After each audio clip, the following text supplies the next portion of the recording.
Enjoy the first chapter of Daughters of Jubilation by Kara Lee Corthron. Chapter 1, Savior. Here's the thing about me. I ain't normal. Never have been, never will be. So, that's my private business and nobody else's. I got no interest in drawing attention to myself for any reason other than my good looks and memorable personality. They don't understand what I did yesterday, so they're making a big fuss. I hate it, but what am I supposed to do? Refuse a newspaper interview with my mother so proud she's finna combust? Can you remember what you were thinking when you first noticed that something was wrong? A young reporter asked me. If I didn't know better, I'd think he was in high school too.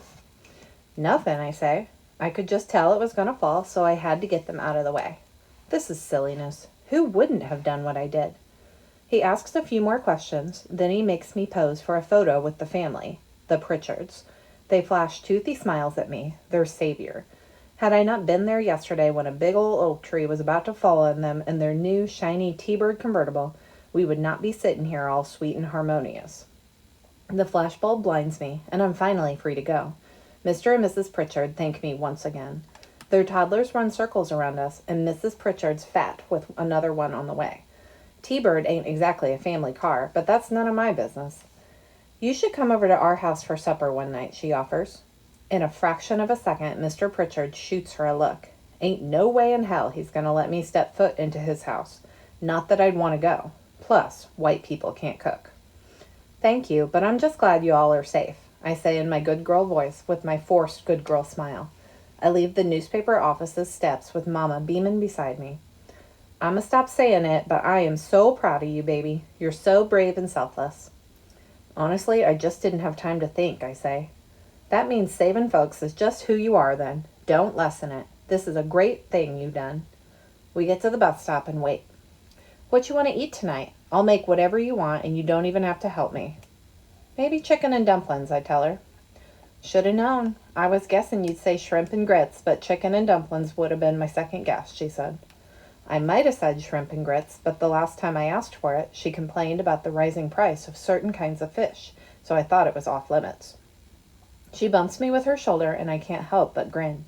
It's a weird, affectionate thing she used to do when I was little.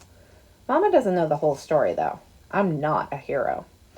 It's the end of a mostly mild spring. There was no storm or high winds. No reason for a giant oak like that to just plummet to the ground. I was fooling around because I got mad. I'd ridden my trusty Schwinn into a neighborhood I didn't recognize. Hadn't meant to. I just wasn't paying attention. I stopped to figure out where I was and how I ended up there when a man approached me. Who do you belong to? He asked, giving me the dirtiest look. No one. I just got lost, I explained, backing me and my bike away from him. I suggest you get unlost, for you catch some real trouble, he barked, and then he marched across the street to the car where his wife and kids waited for him. The wife was hollering at the little ones to get in the car, but they didn't pay her no mind. When he got to the driver's side door, before getting in, he said something to the woman, and she got closer to him.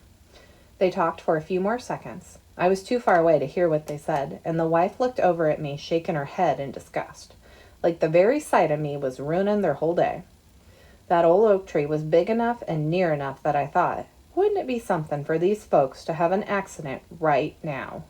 It was a quick thought, and I don't think I meant it, but it didn't matter. A sharp headache ripped through me, and the tree started rocking at the bottom of its trunk, and it kept on rocking, harder and harder. Couldn't believe my eyes. I tried to make it stop, but then I heard the unmistakable creaking sound of wood starting to snap. I ran over and shoved the family out of the way. All of them. And then the tree came down, crushing that shiny new car.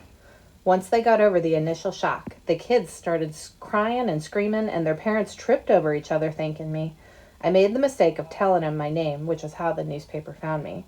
So yeah, sure, I guess I saved the Pritchards from certain death, but nobody knows I tried to kill him first.